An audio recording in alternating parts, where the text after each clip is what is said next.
مرحبا بكم في الوحدة الأولى. هذه هي الوحدة الأولى لسلسلة من المعلومات العملية حول كتابة المشاريع لمؤسسات المجتمع المدني، وتتضمن هذه الوحدة معلومات حول بناء فكرة لمشروع مجتمعي تنفذه مؤسسة مجتمع مدني يعكس حاجات وتطلعات الفئات المستهدفة. بداية، المشروع هو مجموعة من الأنشطة المجتمعية المتسلسلة وذات الصلة لتحقيق هدف أو مجموعة من الأهداف ذات أثر إيجابي على مجموعة أو مجموعات إنسانية تسمى بالفئة المستهدفة ضمن مجال وإطار زمني محددين. فلا يمكن أن نطلق لفظ مشروع على نشاط أنشطة منفردة، ولا يمكن أن نطلق لفظ مشروع على مجموعة من الأنشطة غير المتصلة. ويجب أن يكون المشروع هادفاً، ولا بد من أن يكون الهدف أو الأهداف تشكل احتياجاً حقيقياً وأولويات لفئة مجتمعية محدودة. ويجب للمشروع أن يكون ضمن إطار زمني محدد، فلا بد من تتبع الأثر الناتج عن هذه الأنشطة للتأكد من فاعليتها. ويمكن أن يتم تمديد المشروع، ولكن عادة ما ترتبط الاستدامة بالاحتياجات التي قد تتوسع، تتجدد، أو قد لا تحقق نتيجة ممانعة، أو بعض الظروف المتعلقة بالمجتمعات المستهدفة. فلا بد لأي مشروع من تحقيق أثر إيجابي، إما من خلال حل مشكلة ما أو إحداث تطوير ضمن احتياجات المجتمع المستهدف. تتكون مراحل المشروع من 4 مراحل، هي: مرحلة التحديد، وهنا نقوم بتحديد فكرة المشروع والمشكلة التي سيعالجها والبدء بالعمل عليها لتنفيذها.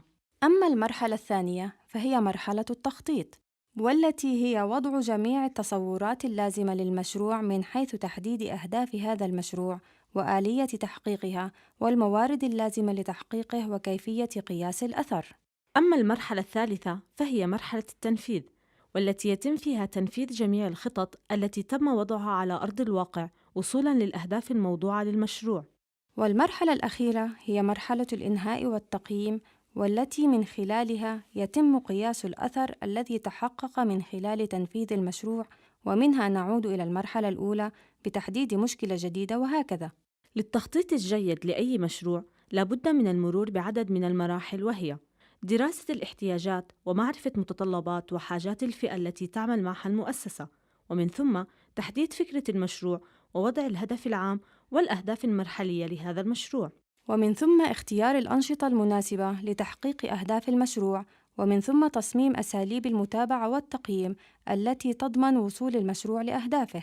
وأخيراً وضع خطة العمل التي تبين الفترة الزمنية والموارد التي يجب توفيرها لتحقيق المشروع، وختاماً تحديد الميزانية والتكلفة المطلوبة لتنفيذ هذا المشروع.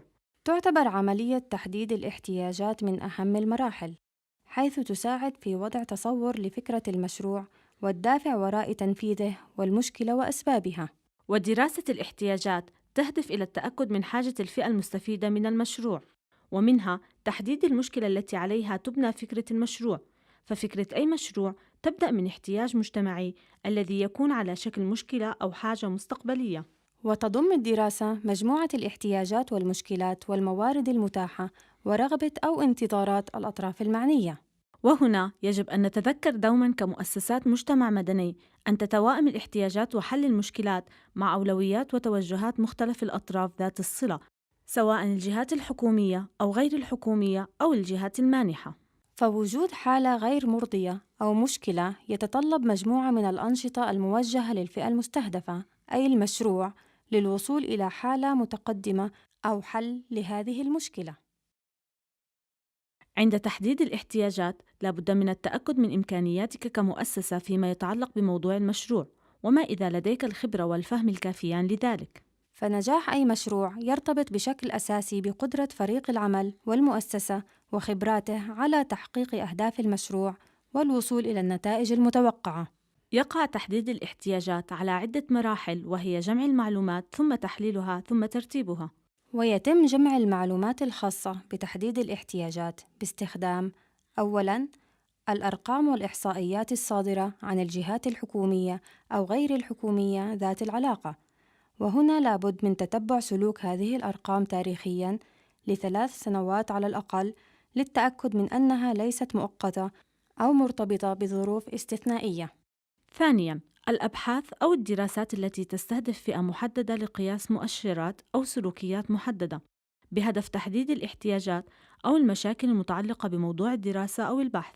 ثالثاً، نتائج ومخرجات المشاريع السابقة التي قامت على تنفيذها مؤسستك أو مؤسسات أخرى، مما يعني توسيع قاعدة الفئة المستهدفة أو تعميم هذه المشاريع أو توسعة نطاق هذه المشاريع.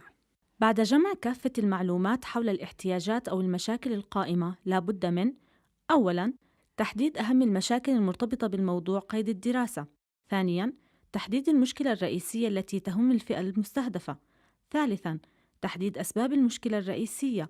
رابعاً، تحديد الآثار الناتجة عن هذه المشكلة.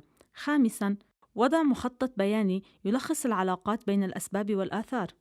فجميع هذه المعلومات يجب أن توضح بمقترح المشروع الذي سيتم إعداده لاحقاً، والذي سيوضح لكافة الجهات المعنية سواء الشركاء أو الجهات الداعمة فكرة المشروع وأهميته والغاية من تنفيذه.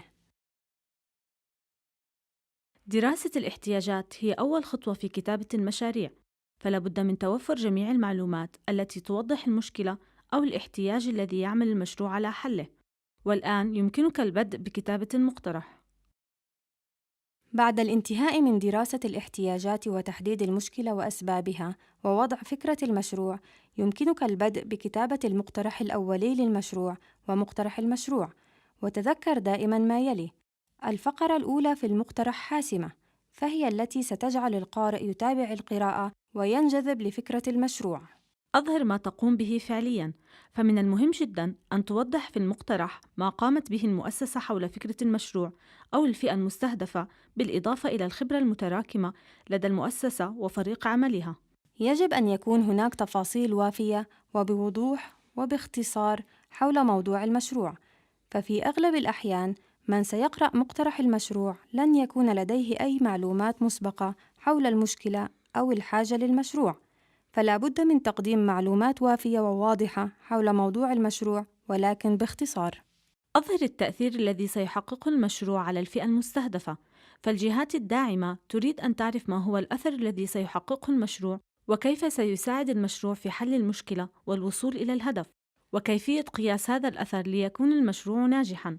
قم بالبحث المعمق حول المؤسسة المانحة واقرأ تفاصيل المنحة عدة مرات، فمقترحات المشاريع تتضمن في المجمل نفس المعلومات المطلوبة، ولكن كل جهة مانحة تحدد شروطاً خاصة بها لتقديم المنح من حيث المدة والتكاليف والأنشطة المسموح بها. صمم مشروعك بحيث يتطابق مع توجهات الجهة المانحة، فلا بد للمشروع أن يكون من ضمن أولويات الجهة المانحة ويتطابق معها حتى يكون هناك فرصة أكبر لتمويل المشروع، فيجب دراسة هذه التوجهات بعناية بحيث يتمحور مقترح المشروع حولها. أظهر قصص النجاح أو قصص واقعية من حياة الفئة المستهدفة للمشروع، فلا بد من إظهار هذه القصص في مقترح المشروع لإيضاح المشكلة أو الحاجة لتنفيذ هذا المشروع، وكيفية تغيير هذا الواقع أو حل المشكلة من خلال تطبيق المشروع وتحقيق أثره.